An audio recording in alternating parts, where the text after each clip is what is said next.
자, 6월 6일 날 현충일에 업로드될 중학교 교과서는요. 오늘 보실 중학교 교과서는 박영사입니다. 박영사이고요. 저희 작년 교재로는 G번으로 표시가 될 겁니다. 그래서 중학교 G번 교과서가 될 겁니다. YBN 고등학교 교과서와 한 주에 녹화를 하고 있는데 YBN 교과서는 상당히 볼 게 많았었어요. 그에 비해서 반대로 선생님들께서 그동안 앞에 강의서부터 들으셨다면 이 교과서는 좀 되려 수월하게 보실 것 같습니다. 자, 박영사 교과서. 전통적으로 박영사 교과서들은요, 좀 노래 부르기 좋은 악곡들이 많이 실려 있는 교과서들이었어요. 그래서 노래 부르기 좋은 악곡들이 많이 실리다 보니 역시 또 그동안 많이 보셨던 악곡들이 많아서요. 조금 덜 보신 악곡들 위주로만 소개를 드리니까 많이 없을 겁니다. 과일 이야기라는 곡이 실려 있습니다. 적어 놓은 것처럼 이 교과서에서 유일합니다. 그러니까 그동안 안 보신 그 악곡이 될 거고요. 신귀복 선생님의 작품이고 어렵지 않아요. 노래가 그냥 A, B로 나누어지는 간단한 두도막 형식의 악곡이고요. 그리고 가사가 아주 재밌는 그 정도 악곡입니다. 별로 드릴 말씀 없을 것 같습니다. 자, 그 옆에는요. 현재명 선생님의 악곡인 나물 캐는 처녀라는 곡이 나와 있습니다. 이 나물 캐는 처녀라는 곡은 우리 아주 오래된 초창기 가곡 중에 한 곡이기도 하고요. 2부 합창으로 지금 편곡이 되어 있는데 합창곡 아닌 걸로도 많이 사용이 됐었던 악곡입니다. 그래서 약간 전원가 같은 느낌도 드실 거예요. 가사 같은데 보시면. 그래서 그런 악곡이다라는 정도입니다. 이 곡도 너무 옛날 악곡이긴 해서 그렇게 많이 요즘은 불리거나 시험에 나오거나 하지는 않고 있습니다. 자, 다 진짜 보신 악곡들이었어요. 그래서 좀 덜 보신 악곡으로 제가 찾다 보니까 다음에 보실 악곡이 있는데요. 책 페이지로 19페이지이고요. 제목은 풍구소리입니다. 제목은 풍구소리이고 선생님들께서 프린트를 좀 봐주셨으면 좋겠습니다. 프린트를 좀 봐주시면은요, 이 프린트에 지금 풍구소리라고 하는 악곡이 소개가 되고 있을 겁니다. 말씀을 드린다면 요겁니다. 얘가 더 원형에 가깝다. 지금 보고 계신 이 프린트에 나오고 있는 풍구소리가 황해도 민요 풍구소리의 원형에 훨씬 더 가깝습니다. 지금 교과서에 실려 있는 풍구소리는요. 책에도 나오고 있듯이 편곡된 악곡이에요. 편곡된 악곡이어서요. 지금 선생님들께서 보실 때 약간 의아해 보이실 수도 있을 겁니다. 우선 풍구라고 하는 거는요.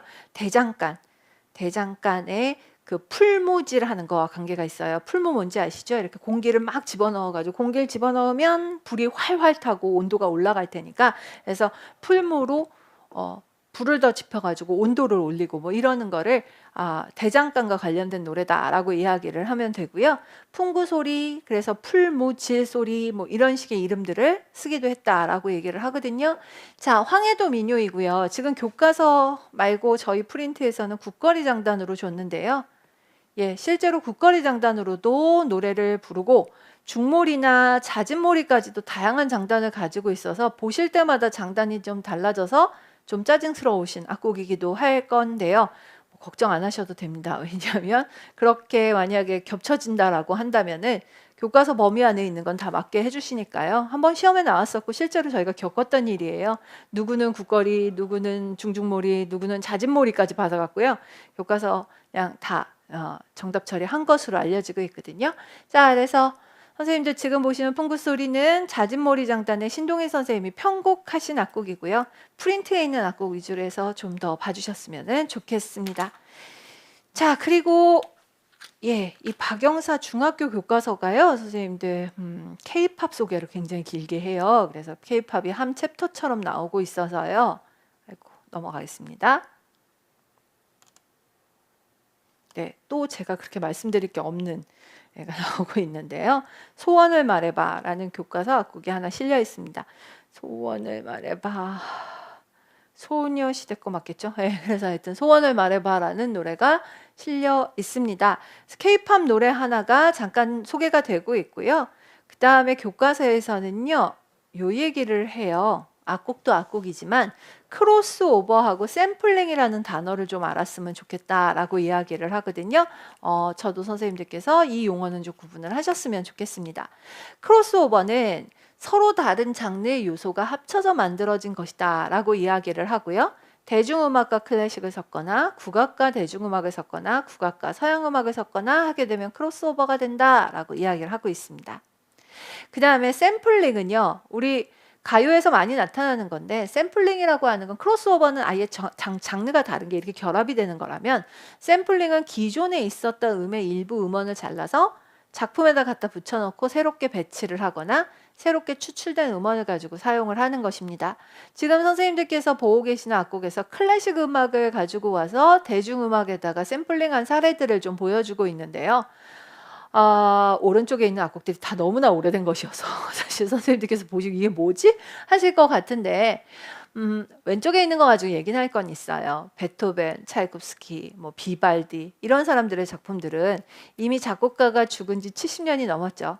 작곡가 사후 70년 동안 저희가 저작권을 보호를 하기 때문에 저작권이 이렇게 오래된 작품 같은 경우에는 최소한 작곡가한테 허락을 구해야 할 필요는 없거든요. 그래서 이런 작품들을 인용을 해서 아니면 연주를 샘플링을 해서 많이 사용을 할 수 있다라고 보시면 되겠습니다. 그러니까 저희가 비발디의 작품을 인용을 해서 작품을 만든다라고 한다면 비발디 작품 중에 누가 연주한 걸 가져오면 연주자한테 얘기를 해야 돼요. 허락을 얻어야 되지만 적어도 작곡가한테 작품에 대한 허락을 얻을 것은 이제 없다라고 보시면 되겠죠.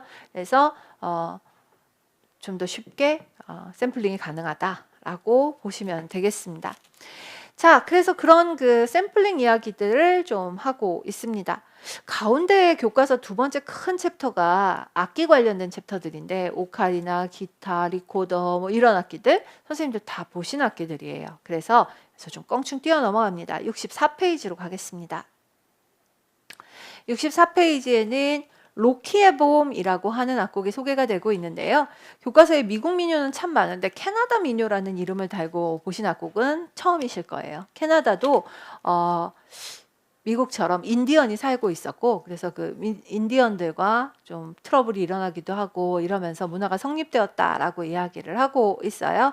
그래서 그런 와중에 그런 문화적인 배경에서 나온 악곡이다라고 이야기를 하고 있습니다. 특별히 더할 얘기는 없고요. 로키의 봄이라고 하는 악곡은 캐나다 민요다라는 정도만 확인하시면 되겠습니다. 잠깐 보셔서 아시겠지만 나머지 악곡들은요. 뭐 언덕 위의 집, 라쿠카라차, 꽌타나메라 이런 악곡들인데 다 보신 악곡들이어서 딱 드릴 말씀은 없었습니다. 자, 그 다음에 여기 한번 봐주셨으면 좋겠는데요. 선생님들 제가 지난주부터 축제 관련된 말씀 많이 드린다라고 했었거든요. 전주 세계소리 축제라고 하는 걸 소개를 하고 있습니다. 전주 세계소리 축제는요. 판소리를 토대로 해서 전 세계 음악을 한 자리에서 만나게 할 수 있는 음악 예술제이다 라고 이야기를 하고 있습니다. 9월이나 10월경 전주에서 열리는 큰 국제적인 축제인데요. 판소리가 메인이다 라고 이야기를 하고 있어요. 교과서에서 보시면 가장 많이 소개되고 있는 축제 중에 하나일 겁니다. 그래서 전주 세계소리 축제 보고 계시고요. 자, 왼쪽에는 캐나다 몬트리올 프랑스 음악 축제라고 하는 게 나오고 있을 텐데요. 퀘벡주 몬트리올에서 열리는 프랑스 음악 축제다라고 하는데 선생님들 이게 말이 이상하게 안 들리시죠? 저희가 흔히 캐나다에서 서쪽에 있는 밴쿠버 이런 지역은 영국세가 강했던 그런 지역이어서 영어를 쓰지만 퀘벡 뭐였지? 도깨비? 예, 그런 드라마에 나왔던 퀘벡 쪽은 불어를 더 많이 쓰는 지역인데요. 그래서 프랑스 대중음악 축제가 열리는 건 실제로 퀘벡, 몬트리올 이쪽 지역은 캐나다이지만 불어에 더 익숙한 사람들이 사는 곳이에요. 그래서 프랑스 대중음악 축제가 여기서 열린다라고 하는 걸 소개하고 있습니다. 자, 그 다음에 스위스 루체른 음악 축제라고 나오는데요. 1938년서부터 나왔으니 굉장히 오래된 축제입니다. 테마를 정해서 70년부터 운영을 해왔다라고 이야기를 하는데 루체른 무슨 페스티벌 뭐 이렇게 해서 나오고 있습니다. 루체른 페스티벌 오케스트라도 아주 유명하고요. 그래서 루체른에서 이런 오케스트라가 있다. 축제가 있다 보시면 되겠습니다. 자, 그 다음에 세계적으로 가장 큰 규모의 클래식 음악 축제 중에 하나이다 라고 이야기를 하고 있는데요. 뭐 잘스부르크 뭐 이런 데서도 물론 하고 있습니다만 슐레스비히 홀슈타인 음악 축제라고 하는 축제가 있다라고 이야기를 합니다. 자, 그래서 지금 우리나라와 세계에서 나오는 축제들 중에 유명한 축제들 설명을 좀 하고 있는데요. 사실 전주 세계소리 축제가 여기선 제일 중요한 것 같고요. 저희가 접근하는 것도 그렇고 그래서 이런 축제들이 좀 소개가 되고 있다라고 보시면 될 것 같습니다. 자, 그래서 교과서에서 이 페이지를 좀 봤고요. 그 다음에 81페이지로 좀 넘어가 보겠습니다. 81페이지에서는 두 개의 악곡이 나오는데요. 위의 악곡은 또 너무 흔해서 제가 찾아놓지도 않았고요. 아래 악곡만 출처를 좀 찾아놨습니다. 둘 다 터키 행진곡이라는 제목이 붙어 있습니다. 터키 행진곡이라는 제목이 붙어 있고 선생님들께서 앞에 멜로디를 조금 흥얼거려 보시면 약간 느낌이 오실 텐데 띠라라라람 빠바바바밤 하고 띠란딴딴딴 띠란딴딴 빰 이러고 나오고 있거든요. 터키가 군대가 행진을 할 때 방울 같은 거 되게 많이 사용을 했었다라고 이야기를 해요. 그러다 보니까 뭔가 차랑차랑하는 것 같은 그런 소리들, 그런 소리들을 표현을 하기 위해서 사용됐다라고 이야기를 합니다. 터키가 지금의 터키라기보다는 옛날에 힘셌던 오스만 투르크 이런 데서 온 문화는 서양 문화 이상으로 발달을 해 있었기 때문에 되려 사람들한테 뭔가 호기심과 굉장히 부러움의 문화, 발달된 문화였다라고 이야기를 하고 있어요. 그래서 거기 군악대에서 나는 소리 같은 것들을 사람들한테 흥미를 좀 끌기 위해 만들어진 음악이다. 이렇게 이야기를 하고 있습니다. 자, 베토벤의 터키 행진곡을 오늘 처음 보실 수도 있어서 그거 한번 확인해 주시라 라는 거였습니다. 자, 이제 그 다음 보실 악곡은요. 페이지를 86페이지로 가보시면 되겠습니다. 86페이지에는 별에게 소원을 빌어요 라고 하는 악곡이 소개되고 있습니다. 별에게 소원을 빌어요는 잘 아시는 피노키오에 나오는 악곡이고요. 워낙 이 멜로디가 유명해졌기 때문에 디즈니랜드 같은 데 가시면 계속 귀에 그냥 왔다 갔다 하는 노래. 그래서 저희가 이게 피노키오에서 나왔다는 건 되려 모르고 그냥 디즈니랜드 관련된 음악 이렇게들 많이 알고 있을 정도죠.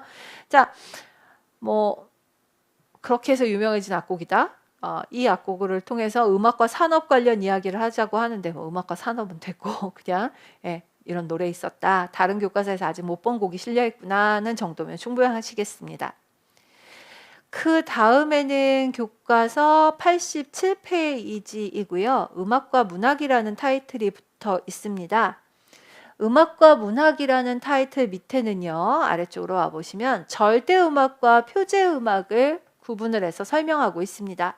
절대음악은 음악 자체의 아름다움만을 추구하는 순수 기악곡 같은 것들을 말한다 라고 이야기를 하고요.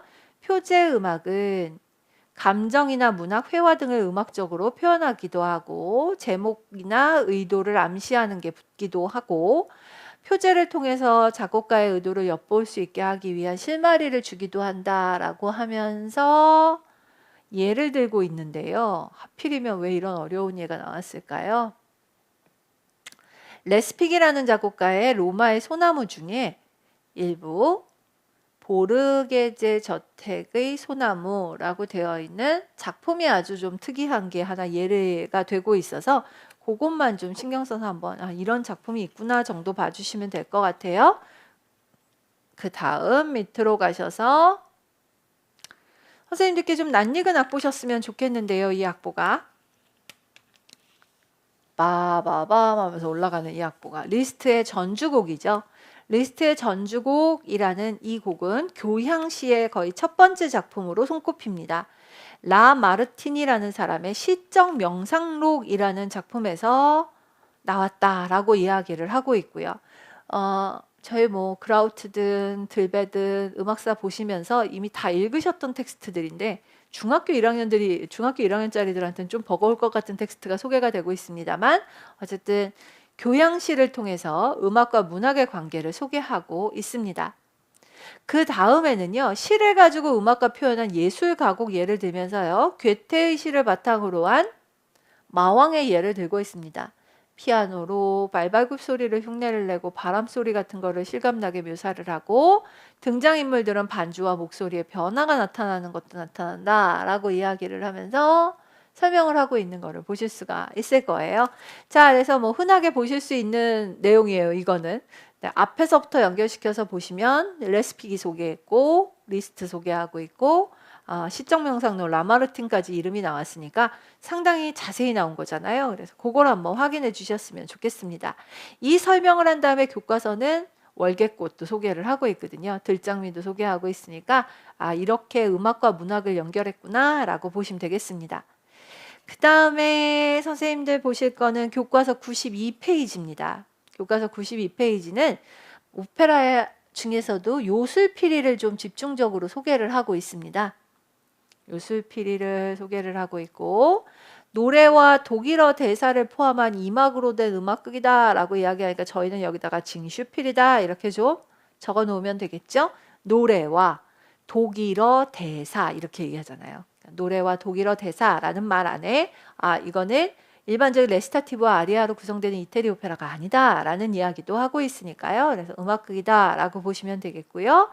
서곡, 밤의 여왕의 아리아, 파파파로 시작하는 파파게노와 파파게니아 이중창, 아름다운 방울소리 등등이 한 페이지에 다 소개되고 있어서 제법 유명한 악곡들은 거의 다 소개가 되고 있고요. 간단하지만 줄거리도 나왔습니다. 교과서들의 전에 뭐 자라스트로랑 밤의 여왕이랑 이렇게 얼굴 그려가지고 적대 관계, 연인 관계 뭐 이렇게 했던 설계도 같이 그려놓은 것도 보셨으니까 대단할 것은 아닌데 악보가 한꺼번에 있으니까 한번 좀 확인하셔야 되겠습니다. 자, 그래서 마술피리 보고 계시고요. 95페이지 가시면 이제 17세라고 하는 이제 17도 아니고 이제 17세라는 제목이 좀 애매하기는 합니다만 글쎄요 선생님들 10년 전에 나왔어요. 10년 전에 서울에서 이게 실기곡으로 나왔던 적이 있습니다. 서울은 옛날서부터 뮤지컬 넘버들이 굉장히 많이 나왔던 거죠. 자, 그래서 너무너무 단순한 악곡이기는 한데 한번 불러는 보셔야 될 악곡 중에 하나입니다. 언제 또 다시 리바이벌 될지 모르니까요. 그리고 이 교과서 보셔서 그런데 생각만큼 짧진 않아요. 좀 짧지도 않고 도약이 일어나려고 하면 제법 반응계적인 거랑 도약도 제법 있어서요. 이미 노래를 알고 계시면 쉽게 불리시겠지만 앞에 띵딴 따다단 여기 정도밖에 모르면 뒷부분은 노래하기 그렇게 만만치는 않으실 테니까요. 한번 불러보셨으면 좋겠습니다. 기출입니다. 자, 그리고 선생님들 이건 제가 특별히 페이지 안 찾아드렸거든요. 그냥 페이지 한번 같이 봐주세요. 도리화가가 소개가 되고 있어요. 도리화가라고 했는데요. 도리화가는 복숭아꽃과 오야꽃이 핀 봄 경치를 노래하고 있으나 라고 하면서요. 사실은 특정한 개인의 아름다움을 노래한 신재효가 지은 단가이다 라고 나오고 있는데 신재효의 단가 이름이 도리화가라고 이야기를 하고 있습니다. 도리화가. 이 도리화가는요. 우리나라 최초의 여류 명창 진채선을 소재로 한 영화다라고 이야기를 하고 있는데요. 진채선은 신재효의 제자였습니다. 그래서 프린트랑 모르겠습니다. 저 이 영화 안 봐가지고요. 그래서 도리화가는 판소리는 조선시대에는 남성만이 할 수 있었는데 여자가 명창이 되고자 했던 소녀의 성장담이다 뭐 이런 이야기를 막 하고 있습니다. 그래서 줄거리 이야기들이 나오고 있고요.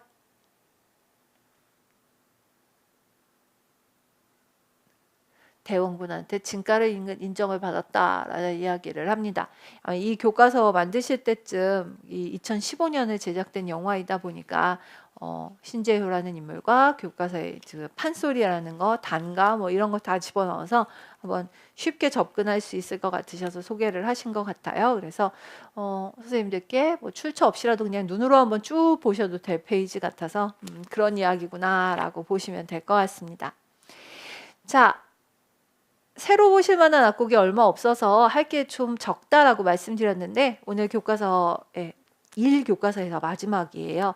보아라 용사 돌아온다 라는 악곡입니다. 보아러 용사 돌아온다는 지금 3부 합창으로 되어 있는데요. 아무런 설명이 지금 교과서에 없어서 제가 좀 말씀을 드려야 될 것 같죠. 핸델의 작품이고요. 오페라가 아니라 오라토리오입니다. 오라토리오이고요. 혹시 유다 마카비라고 들어보셨습니까? 유다 마카비는 주다스 마카베우스라고 붙어있는 제목을 우리나라식 구약 성경에 나오는 이름을 유다 마카비라고 지었기 때문에 유다 마카비라고 쓴 것입니다. 영어로 만든 오라토리오죠. 당연하겠죠. 핸델은 영국에서 그 생애 후반에 오라토리오 작업을 다 영국에서 했으니까요. 그래서 영어로 만든 유다 마카비라는 성서 속 인물을 다루고 있는 그런 오라토리오 중에 나온 악곡입니다. 워낙 이 곡도 많이 알려진 곡이잖아요. 그래서 많이 알려진 악곡으로 하나 좀 소개를 드렸습니다. 자, 중학교 교과서 1에서는 선생님들 그동안 많이 악곡을 보셨기 때문에 그렇게 많은 악곡들이 소개가 될 게 없었고요. 그래서 바로 그냥 제가 이 교과서로 연결을 해서 좀 보려고 합니다. 이 교과서는요, 마찬가지로 작년 교재에서는 G로 표시되어 있는 교과서를 따라가시면 되겠습니다. 첫 페이지 보실 악곡은 10페이지입니다. 그동안 선생님들 제가 교과서에서 이렇게 앞에 페이지 보시자 잘 안 했었을 거예요. 되게 곡이 시작되면 걔부터 보시자고 했는데 이 교과서를 통해서 좀 이야기를 했으면 좋겠다라는 생각이 들어서 시작을 하려고 합니다. 이 우리나라 예술가곡이라고 많은 교과서들이 이렇게 시작을 하는데요. 그 중에서도 한번 보시기 괜찮은 것 같아서 여기다 한번 해볼게요. 이게 뭐냐면 우리나라 가곡의 계보 비스무리한 거를 좀 정리를 해주셨어요. 그래서 처음에 1920년대서부터 시작으로 잡으셔서 홍남파, 박태준, 현재명 선생님을 이제 예로 들고 있습니다.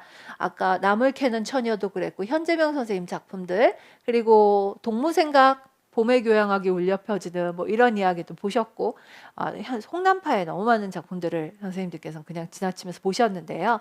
우리나라의 가곡으로 이야기를 한다면 가장 오래된 1920년대 작곡이 된 그런 작품들이 홍남파, 박태준, 현재명 선생님의 작품들입니다. 그 다음에 1930년대, 40년대 이렇게 소개가 되고 있는데요. 1930년대, 40년대는 일제강점기이기는 하지만 그래서 일부는 굉장히 일제강점기 어려운 내용들 이런 것들도 있기는 하지만 많은 작곡가들이 여러 가지 의도를 가지고 작품들을 만들게 됩니다. 그래서 이응열 선생님, 조두남 선생님, 김동진, 나훈영 이러고 나오고 있는데요.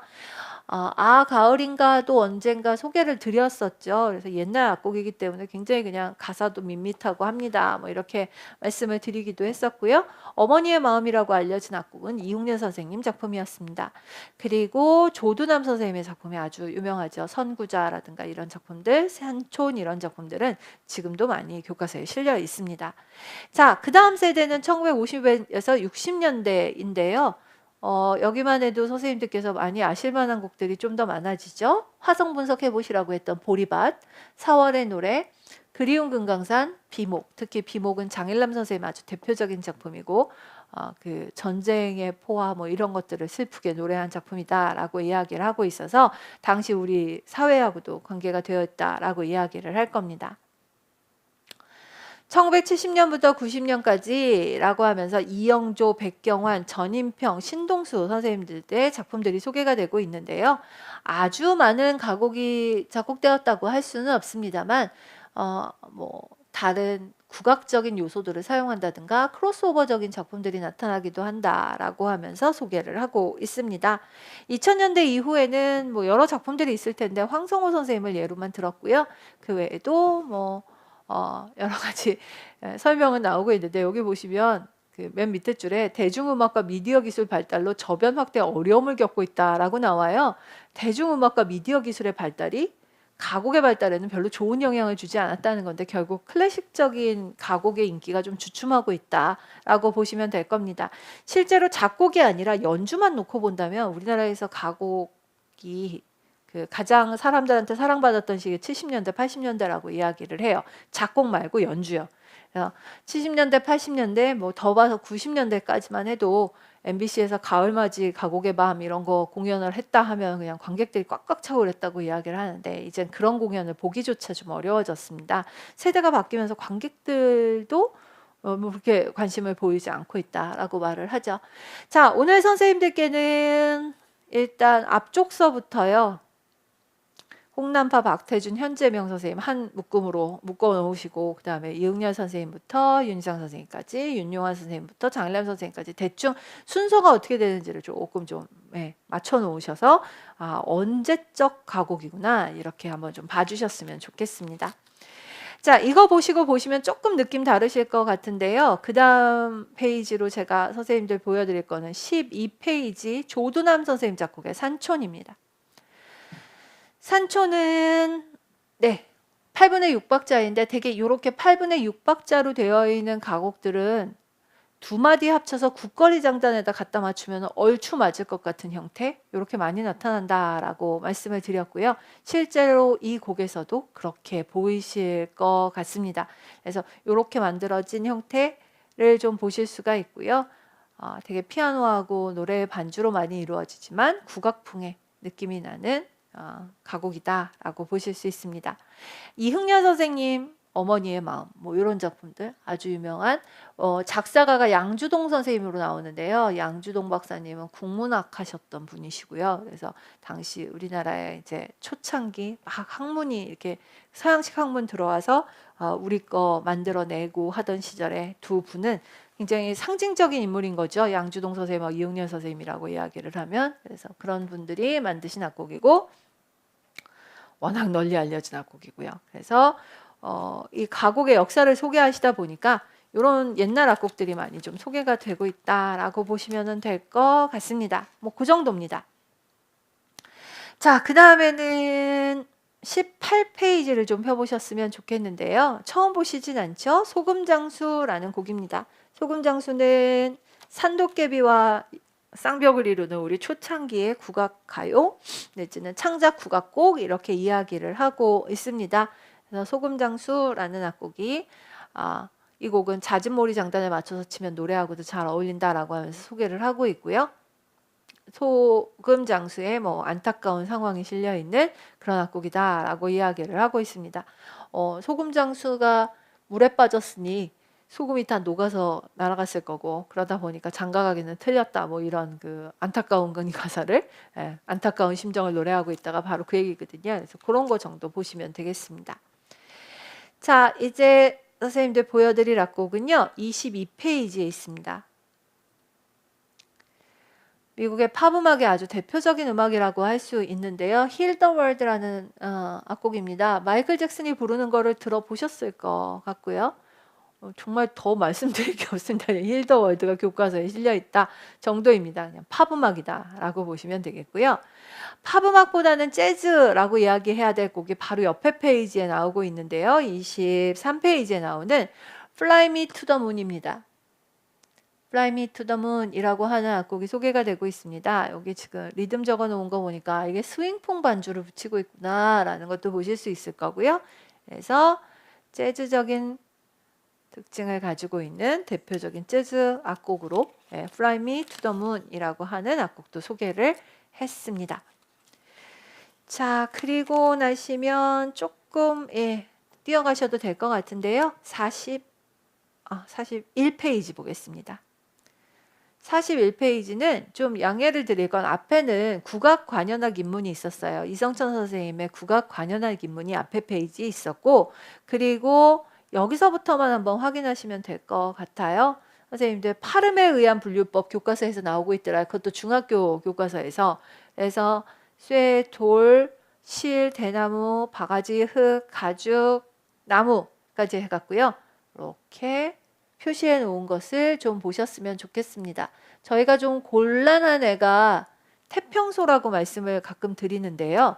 이 파름에 의한 분류가 나와 있는 책 아시죠? 파름에 의한 분류는 증보, 문헌, 비고라고 알려진 조선 후기에 나온 일종의 백과사전입니다. 그 백과사전에 파름에 의한 분류법이 소개가 되고 있거든요. 근데 이 증보, 문헌, 비고는 무슨 이유에서인지 태평소를 죽부, 대나무부에다가 원래 넣어놨어요. 그러니까 사람들은 증보문헌비고에서 이렇게 나왔을 뿐이지 실제로 대나무로 태평소를 만들었다기보다는 대나무는 현재 몸통을 나무로 만들고 있지 않느냐라고 하면서 좀 혼란스러운데요. 그런데 굳이 저희 책은 지금 태평소를 목부에다 넣어놨네요. 선생님들 그냥 다 알고 계시면 좋겠어요.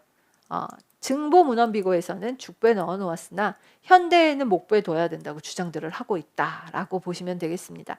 이렇게까지 굳이 뭔가 논란을 일으킬 것 같지는 않으니까요. 그냥 그렇게 실려있더라라고 보시면 되겠습니다. 자, 선생님들 악기는 재료로도 구분을 하지만 음악 계통으로도 구분을 합니다. 아당향으로 구분을 하죠. 아악기, 당악기, 향악기로 구분하는 것은 악학개번 같은 책들에서 이야기를 합니다. 향악기가 우리 고유의 향악만 연주하는 악기이고 당악기는 중국에서 들여온 소각을 연주하는 악기인데 실제로 중국에서 들여왔다고도 할 수 있지만 뭐 원나라 같은 나라라든가 이런 만주 쪽에서 들어왔다라든가 이런 악기들도 포함되어 있다라고 알려지고 있습니다. 아악기는 중국에서 들어온 말 그대로 아악을 연주하는 악기들이기 때문에 악학개범에서는 총 45종이 소개가 되고 있고 그 45종 중에는 제사 같은 데 필요해서 쓰는 악기들도 상당히 많아서 실제로 뭐 멜로디를 연주하는 그런 악기라기보다는 의식을 위한 의물 같은 것들도 다수 포함되어 있다라고 보시면 되겠습니다. 자, 이제 그 다음에 보여드릴 페이지는 여기입니다. 42페이지인데요. 양금에 대한 소개입니다. 양금은 우리 전통 현악기 중에 유일하게 쇠줄을 가지고 있는 악기이다. 쇠줄을 가지고 있는 악기이고요. 이 악기의 양자 때문에 서양금을 줄여서 말한 것이라고 알고 있고 또 서양이라는 말을 옛날에 구라파 뭐 이런 식으로 해서 유럽을 썼기 때문에 구라 유럽 이야기하는 거고요. 구라철사금 혹은 구라철현금이라고 불렀다라고 보시면 되겠습니다. 자, 그리고 양금체로 4개의 쇠줄을 동시에 울려서 소리를 내고 뭐 이런 이야기들 나오고 있고요. 선생님도 여기 중요한 단어 2개가 나오네요. 페르시아의 덜시머라고 부르거나 코커서스에서 산티르라고 부르는 악기가 있었고 그런 악기들이 유럽에서 전파가 되었다라고 이야기를 하면서 여기서 뭐라고 얘기를 하냐면 그렇게 전파가 돼서 피아노로 발전했다라고 이야기가 나오고 있는데 굳이 피아노로까지 발전을 했다, 뭐 챔발로가 되었다라고 하는 건 조금 심하고요. 덜시머라고 하는 악기와 산티르라고 하는 악기가 있었다라는 정도 보시면 될 것 같습니다. 중국에는 선교사 마테오 리치를 통해서 전해졌고 우리나라에도 영조 때 전해진 것으로 알려지고 있습니다. 그래서 어떤 이름으로 불렸었는지 정도 봐주셨으면 좋겠고요. 자, 이제 선생님들께서 그 다음 보실 페이지는 49페이지입니다. 49페이지에는 컴퓨터 음악이 소개가 되고 있습니다. 컴퓨터 음악에서 저 드릴 말씀은요. 이거 미디의 정의 외우세요. 그냥 외우세요. 1983년에 미디, 뮤지컬 인스트루먼트 디지털 인터페이스라고 부르는 미디가 제정이 됩니다. 신호를 정하게 되죠. 이 신호는 전자악기끼리 혹은 전자악기와 컴퓨터 간에 다양한 신호를 주고받는데 회사들마다 나라들마다 신호들이 다 통일이 안 돼 있어서 서로 다른 소리를 내다 보니 이것을 통일시키기 위한 일종의 규약을 만들게 되는데 그걸 미디라고 부르게 됩니다. 자, 그리고 컴퓨터 음악의 구성도라고 나오고 있는데요. 다른 것보다요. 이거 외우시기가 어렵지 않으신 게요. 출력은 밖으로 소리가 나는 거거든요. 그러니까 헤드셋으로 놔도 되고 스피커로 내도 되니까 이건 그거예요. 소리가 나는 거. 입력은요. 마스터 키보드를 사용을 해서 그러니까 건반 같은 걸로 손가락 하나만 들고 나 지금부터 드럼 비트 칠 거야 해서 따다따다따다 쳐도 되고 멜로디를 쳐도 되고 이렇게 되니까 마스터 키보드라고 하는 키보드가 하나 필요합니다. 노래를 하게 된다면 마스터 키보드는 못 쓰잖아요. 그러니까 마이크가 필요한 거죠. 그래서 이건 소리를 집어넣는 겁니다. 그래서 입력하고 출력 장치는 어려울 게 하나도 없으시고요. 편집과 제작에 필요한 것으로는 믹서, 미디 인터페이스, 오디오 인터페이스, 컴퓨터 뭐 이런 것들이 필요하다라고 이야기를 하고 있습니다. 인터페이스는 대부분 신호를 바꾸어 주는 것 할 때 쓰는 말이고요. 믹서는 서로 섞는 거. 정말 말 그대로 믹서하는 겁니다. 만약에 A라는 A 마이크에서 뭐 B라는 뭐 악기에서 이런 소리들이 나오면 그것들을 하나로 섞어주는 것. 이게 믹서가 하는 역할이다라고 보시면 되겠습니다. 자, 그리고 그 많은 교과서들 중에 하필이면 왜 얘를 고르셨나요? 라고 하신다면 이 표가 너무 마음에 들어서입니다. 이 표는 노테이션, 스코어링이라고도 부르죠. 스코어링이라고도 부르는 노테이션 프로그램을 가장 잘 많이 소개를 하고 있고요. 시퀀싱 프로그램도 잘 소개를 하고 있고, 사운드 에디팅, 심지어 요즘 사용하고 있는 실제 악기 소리로 샘플링 되도록 만드는 가상악기 프로그램까지 나오고 있어서 배터리, 할리우드 스프링, 아이보리 이런 악기들이 이런 가상악기 프로그램들도 소개가 되고 있습니다. 다만 반주 부분에서 밴드 이너박스가 나오는데요. 이제 밴드 이너박스는 그냥 단순한 반주 프로그램이 아니라 시퀀싱의 단계까지 올라갔다고 이야기를 하고 있기 때문에 요거는 약간 좀 그냥 반반. 예, 여전히 밴드 이너박스를 반주 프로그램으로도 볼 수 있지만 시퀀싱 프로그램처럼 취급하는 곳도 많아서 이건 좀 반반입니다. 다만 지금 선생님들께서 위에서부터 그 프로그램 보시고 하는 걸로는 중학교 교과서지만 상당히 내용이 내실 있게 다루어진 것으로 보실 수 있습니다. 자, 그래서 교과서에는 50페이지예요.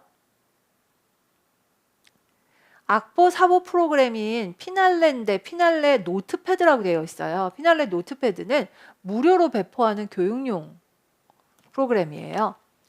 그래서 피날레 노트패드를 활용을 해서 한번 음악을 만들어 보자 뭐 이런 것들이 잠깐 나오고 있을 겁니다.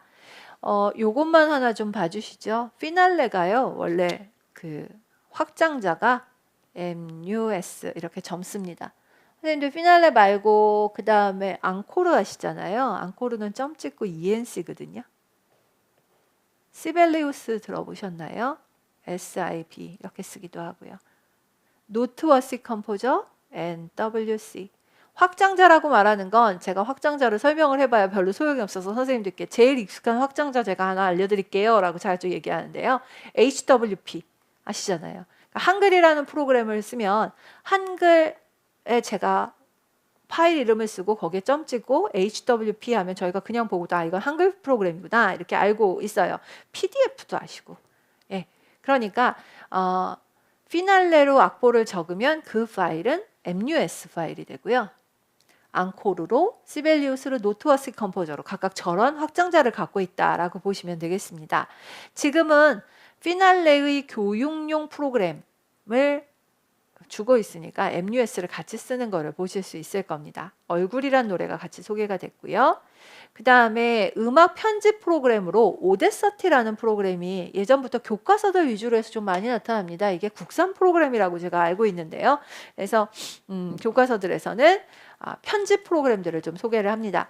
편집은 악보를 그려놓거나 작곡을 직접 한다기보다는 실제 있는 음악을 열어서 본인이 원하는 부분에 음량을 키우거나 낮추거나 약간 줄이거나 특히 뭐 교사분들이 음악 시험 같은 거 낼 때 듣기 평가 낼 때 사실 그 긴 음악이 필요 없잖아요. 그럴 때 미리 딱 프로그램 뭐 한 50초, 30초 자를 수 있도록 만드는 거 그런 거를 편집 프로그램이라고 하죠. 편집 프로그램의 오데서티를 소개하고 있습니다. 자, 그 다음에 이 교과서에서는요, UCC 만들기도 소개를 하고 있어요. 그동안 교과서 여기저기 있었는데, 다른 거 하기가 바빠서 제가 조금 빼놓은 게 있는 것 같아서 오늘 UCC를 좀 잠깐 말씀을 드릴게요. 선생님들 UCC가 도대체 뭐냐라고 하면 먼저 용어부터 봐주십시오. User Creative Content라는 뜻입니다. UCC는 User Creative Content, 즉 사용자가 만들어낸 컨텐츠라는 뜻을 가지고 있죠. 사용자가 만들어낸 이 컨텐츠는 기본적으로 상업적인 목적이 없어야 합니다. 전혀 상업적인 목적이 없이 창의적으로 만든 컨텐츠들을 이야기를 하고 있습니다. 이 UCC는 원래 상업적인 목적이 없어야 하기 때문에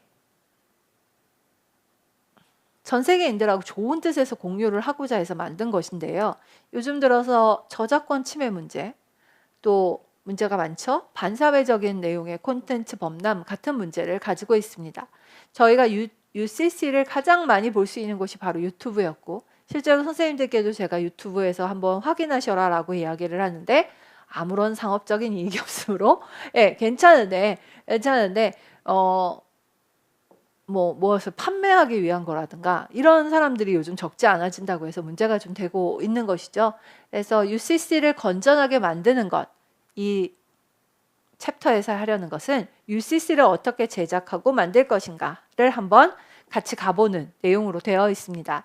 스토리를 구상하고 어떻게 할 것인지 결정하고 뭐 이런 내용부터 시작을 해서요. 필요한 영상을 찍고 편집하고 뭐 이런 내용들까지 나오고 있습니다.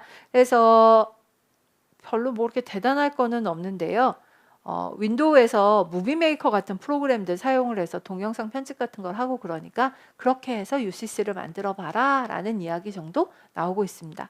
다른 내용 없습니다. 그래서 그 정도 보시면 될 것 같고요. 자, 이제 57페이지를 좀 가보겠습니다. 57페이지에는 풍년가라는 악곡이 실려 있습니다. 선생님들 이 곡은 이미 보셨던 악곡이고요. 보셨던 악곡이고 경토리 3형으로 되어 있는 악곡인데 굳이 다시 보여드리는 이유는 조금 식임새를 복잡하게 집어넣은 뭐 그 정도 악곡이다라는 것 때문이었습니다. 특별히 더 얘기할 건 없어 보입니다. 67페이지를 가보겠습니다. 67페이지에는 볼가강의 뱃노래가 나오는데 이건 제가 첫 주에 드린 거여서 지금도 너무 생생하게 링크도 드렸고 볼가강에서 이렇게 배를 잡아당기면서 부르는 대표적인 러시아 민요라고 말씀을 드렸고요. 오늘은 프랑스 민요 하나 보겠습니다. 아비뇽 다리 위에서라는 악곡입니다. 아비뇽 다리 위에서라고 해서 옛날부터 상당히 뭐 오랫동안 노래 불린 악곡이기는 한데요. 굉장히 경쾌한 프랑스 민요입니다. 그 정도입니다. 그래서 보시고요. 그 다음에 한번 봐주셨으면 좋겠는데요. 스페인 민요예요. 에스파냐 민요라고 되어 있는데 위에 악곡 먼저 잠깐 보여드릴까요? 홍남파 선생님이 번역을 하셨다라고 하면서 얘는 먼저 보셨어요. 고향생각이라는 곳이고요. 얘는 고별의 노래라고 해서요. 역사자가 미상이라고 되어 있는데 역사자 미상일 수밖에 없습니다. 굉장히 옛날서부터 그냥 구전가요처럼 우리나라에서도 많이 알려진 곡이어서 도대체 이걸 누가 번역을 했는지 어쩌는지 알기가 어렵습니다. 자, 지금 2015 교과서에서는 이 교과서에서가 유일하게 있고요. 그래서 스페인의 또 하나의 민요, 고별의 노래라고 하는 악곡이 있다라고 보시면 되겠습니다. 자, 그리고 옆에는 스위스 민요 아름다운 베르네 산골이 나옵니다. 아주 제일 흔한 요들 중에 하나죠. 그래서 아름다운 베르네 혹은 아름다운 베르네 산골 이렇게 부르는 악곡이고요. 여기 뒤에 후디리디아라고 나오는 이 부분이 요들로 노래가 되는, 그래서 흉성과 가성을 교차를 시키면서 신호용으로 불렀던 노래다라고 이야기를 하고 있습니다. 자, 그래서 아름다운 베르네 산골 스위스 민요로 하나 나오고 있습니다. 이 교과서에서는요, 처음 보시는 민요일 거예요. 고향이라는 제목이 붙어 있는데요. 노르웨이 민요가 하나 실려 있습니다. 이런 곡도 있었나라고 하실 만큼 별로 보시기 안 되는 악곡이고요. 요 밑에 핀란드 민요라고 해서 들어봐 종이 울려라는 악곡도 하나 나오고 있는데요. 핀란드 민요 전체 교과서에서 유일하게 여기 한 군데 실려 있는 악곡이기도 합니다. 교과서에 전체적으로 처음에 말씀드릴 때도 박영사는 약간 가창곡이 많이 실려 있는 교과서로 전통적이었다라고 말씀을 드렸는데 가창곡도 진짜 많고요. 민요도 안 보신 민요들이 제법 많아서 그 정도 보시라는 거였습니다. 자, 푸른 목장은 많이 보셨을 거고 산들바람이라고 하는 체코 민요도 하나 실려 있는데요. 얘도 정말 보시기 힘든 악곡이에요. 그래서 체코 민요 산들바람 정도가 소개가 되고 있습니다. 자, 그래서 이런 악곡들 좀 안 보신 민요들이 좀 나타날 거다라고 보시면 되겠고요. 여기는 출처 없어도 잠깐 확인 가능하실 것 같아서 현재 6월 초에 선생님들께서 여민락 보신악곡이죠. 여민락 1장 피리악보 하나 나오고 있습니다.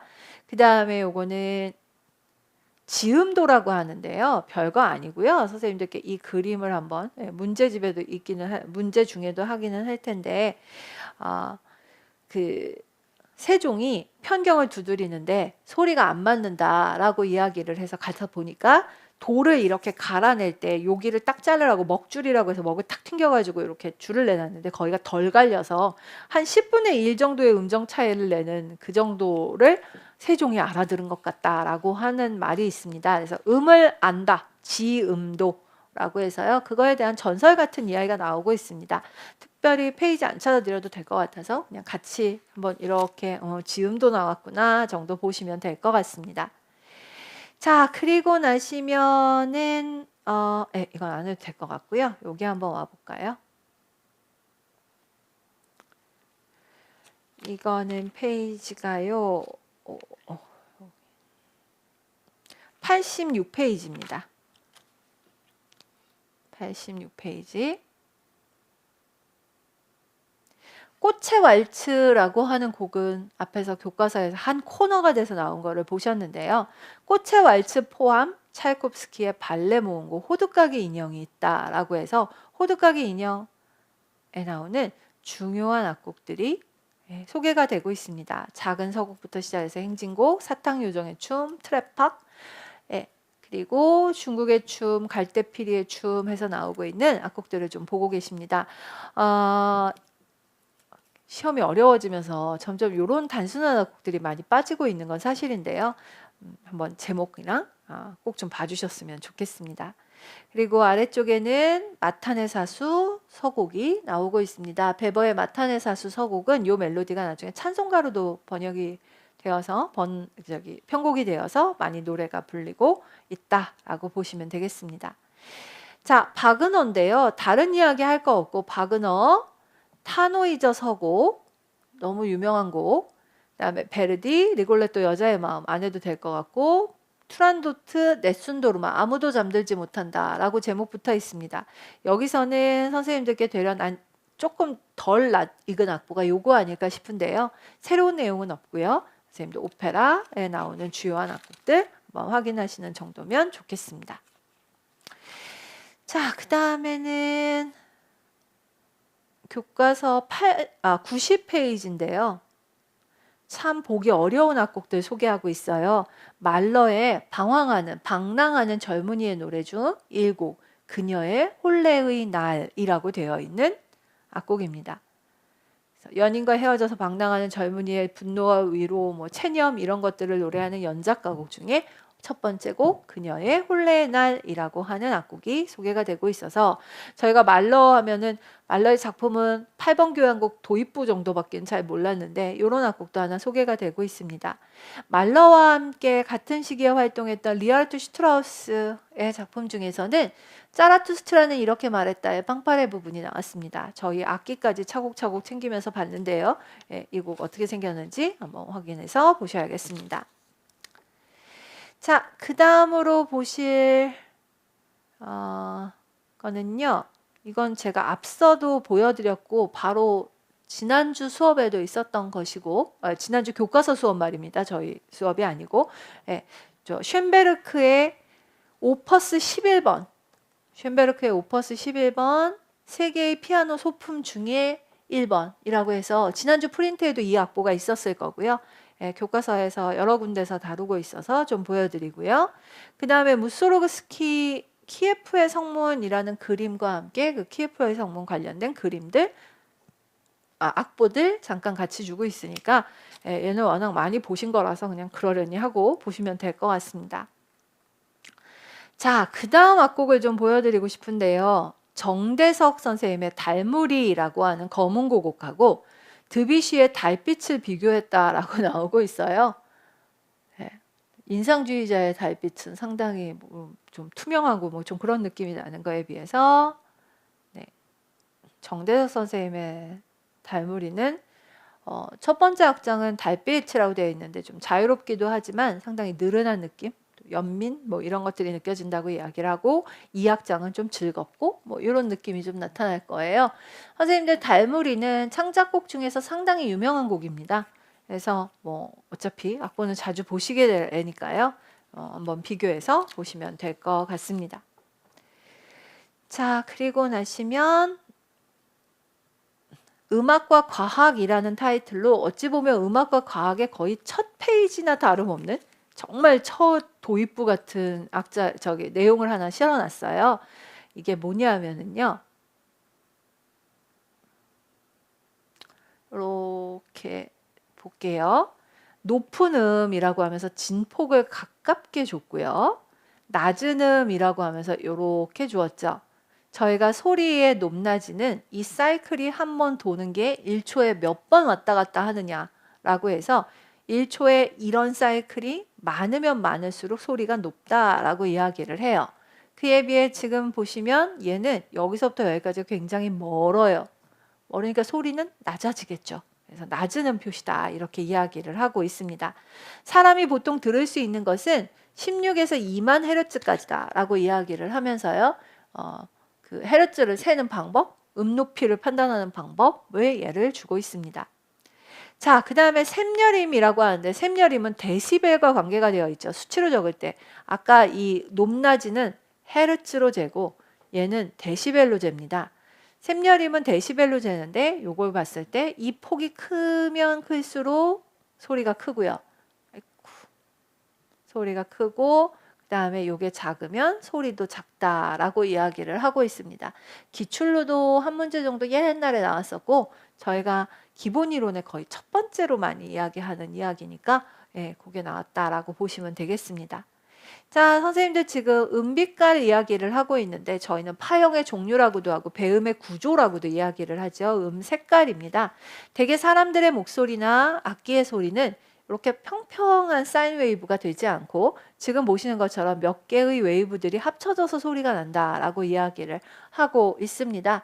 그 소리들이 지금 보시면 이렇게 생긴 모양이 비슷한 게 계속 반복되고 있을 때 고른 음이 난다 이렇게 말하죠. 그래서 고른 음이라고 이야기하는 건 지금 보시는 것처럼 파형의 모양이 비슷한 것이다 라고 보시면 되겠습니다. 공연장 설계에 숨은 공통적인 과학 원리 뭐 이러고 나오고 있는데요. 여기 특별히 드릴 말씀은 없는 것 같습니다. 그냥 뭐 그대로 두시면 될 것 같고요. 그린 음악이라고 하는 게 잠깐 소개가 되고 있어요. 그린 음악이 도대체 뭐냐 그랬더니 식물한테 좋은 영향을 주는 음악인데요. 음악을 들려주면 훨씬 더 이파리도 싱싱해지고 벌레도 덜 먹고 그렇다고 이야기를 해요. 그래서 여기 버섯의 예가 되게 재밌는데 음악을 들은 버섯은 굉장히 촘촘한 구조를 가지고 있고 안 들으면 좀 포석하다 뭐 이런 얘기를 하면서 최근 들어서 했던 연구 결과 하나를 소개를 하고 있습니다. 뭐 그런 이야기 드립니다. 선생님들께서는 음의 높이, 음의 색이, 또 빛깔 뭐 이런 것들을 위주로 해서 봐주시면 되겠습니다. 자, 그 다음에는 101페이지 볼 건데요.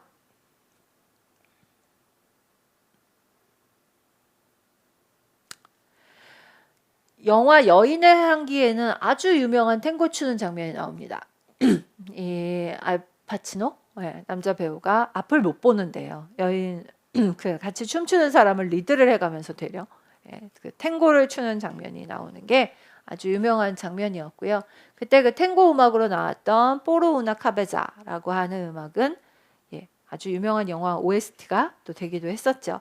탱고 음악의 예로 하나 주고 있습니다. 그리고 나머지 음악 이야기도 좀 해보자라고 하면서 선생님들께서 뭐 이전 많이 보셨지만 또 한번 확인해야 될 게 나오고 있습니다. 춘행전은 평조회상과 짝이다. 살풀이는 시나위랑 짝을 이룬다. 봉산탈춤은요 선소리 즉 입창으로 노래를 하기도 하고요. 여기 춤추는 장면에는 연불, 타령 이런 제목이 붙어있는 악곡들이 사용되기도 하는데요. 선생님들 그냥 막연하게라도 대풍류 악곡들이라고 생각하시면 돼요. 대풍류 악곡들이 사용이 된다라고 보시면 됩니다. 전래되어 있던 멜로디들을 사용을 합니다. 플라멩고는 플라멩고로 됐고 미뉴엣은 미뉴엣으로 됐고 왈츠는 왈츠로 됐기 때문에 저희 위쪽에 있는 저희들 알아야 되는 것만 좀 생각해 보시면 될 것 같아요. 봉산탈춤 반주 음악은 다양한 기존의 악곡들이 사용이 되고 있어서요. 저희가 그 악곡들의 이름을 뭐라고 딱 붙이기보다는 그냥 대풍류 악곡이다 이렇게 이야기를 한다 정도로 보시면 되겠습니다. 자, 그 다음에 교과서에서 우리들의 악기라는 이름으로 만들어 갔고요. 우리들의 악기라고 이야기한 것은 그냥 다양한 아이디어로 악기 소리를 한번 내보는 것이라고 보시면 될 것 같아요. 그래서 이 교과서에서는 글라스 하프라고 하는 거와 스트링 그라피라고 하는 거를 예를 들었어요. 글라스 하프는 서로 다른 높이로 조율한 유리잔 테두리를 손가락 등으로 문지르거나 아니면 튕기거나 쳐서 소리를 내는 것이다 라고 이야기를 하는데, 생각하시는 대로예요. 글라스에다가 물 같은 걸 채워가지고요. 이걸 가지고 가장자리를 젖은 손으로 문지르거나 아니면 악기를 뭘로 치거나 이렇게 해서 소리를 내는 것이라고 합니다. 이게 유리기 때문에 아무래도 소리가 맑은 소리가 날 테니까 하프라는 이름을 붙였습니다. 자, 그 다음에 스트링 그라피를 우리가 별로 본 적이 없는데요. 실에다가 두 개의 종이컵을 꿰어서 매달고 음정에 따라서 간격을 조정한 다음에 줄에 송진을 바르고 장갑을 낀 손으로 문질러 소리를 내는 종이컵 악기다라고 이야기를 하는데, 종이컵은 소리를 증폭시키는 역할을 한다라고 이야기를 해요. 지금 보시는 것처럼 스트링 그라피이기 때문에 원래는 명주실에 송진을 묻혀가지고 장갑으로 문질러서 소리를 내는 것만으로도 충분할 텐데, 그러면 소리가 너무 작으니까 거기에 종이컵을 끝에 연결을 해갖고 증폭장치를 만들어서 연주를 하는 거다라고 이야기를 합니다. 이게 그러니까 지금 보시는 것처럼 연주를 하는 사례들이 있다라는 거잖아요. 이렇게 연주를 하는 사례들이 있으니 한번 학생들하고 만들어봐도 좋지 않겠느냐라고 하면서 우리들의 악기라는 타이틀로 붙여놓았다라고 보시면 되겠습니다. 자, 이제 선생님들께는 113페이지가 될 것 같은데요. 113페이지. 왜 113페이지를 지금 보시자라고 했느냐 하면은요. 우리들의 의식음악 이렇게 해서 나왔거든요. 우리의 의식음악. 종묘제례악을 처음 보시는 것도 아니고 해서 꼭 여기라고 하시면 종묘제례악에 대한 설명들, 악가무 설명까지는 다른 교과서와 거의 비슷하게 갑니다. 근데요. 희문이 나온 것도 워낙 많이 보신 거기 때문에 전혀 새로울 게 없다고 생각하실 것 같아요. 그런데 여기요. 고선궁이 나왔습니다. 선생님들 문묘제례악은 그동안 그러니까 위쪽에 있는 영신이문과 달리 문묘제례악은 나왔다 하면 주로 황종궁이라고 생각을 하실 건데요. 지금 보시는 것은 고선궁입니다. 그래서 고선궁, 황대, 태, 협, 코 해갖고 양률입니다. 양률이면 헝가에서 연주가 가능하죠. 그래서 그렇게 나오는 고선궁의 예를 하나 보여준 것, 그것을 하나 확인하실 수 있습니다. 자, 하나 더 있습니다. 그 다음에는 악기 사용, 이거 다 됐고요. 화청도 하나 보여주고 있는데요. 선생님들 이 챕터가 그러니까 종묘제례악을 소개하고자 하는 챕터가 아니었고요. 의식음악을 소개하는 챕터였기 때문에 의식음악의 대표적이라고 할 수 있는 종묘제례악 중에서도 영신희문, 그 다음에 문묘제례악도 하나 소개를 하고, 그리고 범패라고 하는 것까지 소개를 하고 있는 것입니다. 즉 저희가 일반적으로 얘기하는 무악 빼고는 의식음악은 거의 다 들어왔다라고 봐야 되겠죠. 그래서 악보 한번 확인하시기에 좋지 않을까 싶어서요. 화청악보, 지심걸청 하면서 시작하는 화청악보 지금 하나 보고 계시고, 그리고 문묘제례악 중엔 독특하게도 고선궁이 사용된 교과서구나 라고 해서 한번 확인하시고 이렇게 보시면은 될 것 같습니다. 고선궁은 아시는 대로 황종궁을 그대로 장 3도 위로 올린 그런 형태다라고 보시면 되겠죠. 자, 그래서 그렇게 한번 확인하시면서 보시면 될 것 같습니다. 막판에 좀 돌았어요. 선생님들 요거를 좀 확인을 해드려야 될 것 같은데요. 도, 라, 솔, 미 이렇게 올라가는데 시도 요거가요. 레 플랫 혹은 도샵이 돼야 될 것 같습니다. 레 플랫 혹은 도샵이 돼야 되고, 미, 라, 솔. 예. 그래서 요 율도 대로 바뀌어야 되겠고요.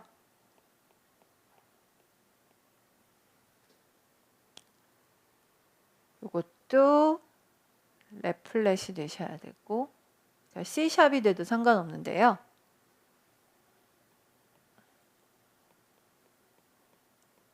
결국 교과서를 제가 고치고야만 해요. 자, 이렇게 해서 좀 바뀌셔야 될 내용들이 좀 있네요. 네, 뒤에는 되려 괜찮고요. 지금 보시면 여기 레가 내추럴 상태여서 태를 썼는데 예, 저희는 대로 바꿔놓아야 될 것 같습니다. 혹시 뭔가 더 고쳐야 될 게 있거나 하면 저도 다시 말씀을 드리도록 하고요. 예, 그렇게 해서 다시 한번 보도록 하겠습니다. 자, 고성공학부 보시고 예, 선생님들 푸시는 퀴즈 뒤에라도 다시 한번 확인해서 올려놓도록 할 테니까요. 한번 다시 확인해 주셨으면 좋겠습니다. 자, 그러면 오늘 수업은요, 여기까지 하도록 하겠습니다. 그래서 박영사 중학교 2 교과서까지 마치도록 하겠습니다. 고생하셨습니다.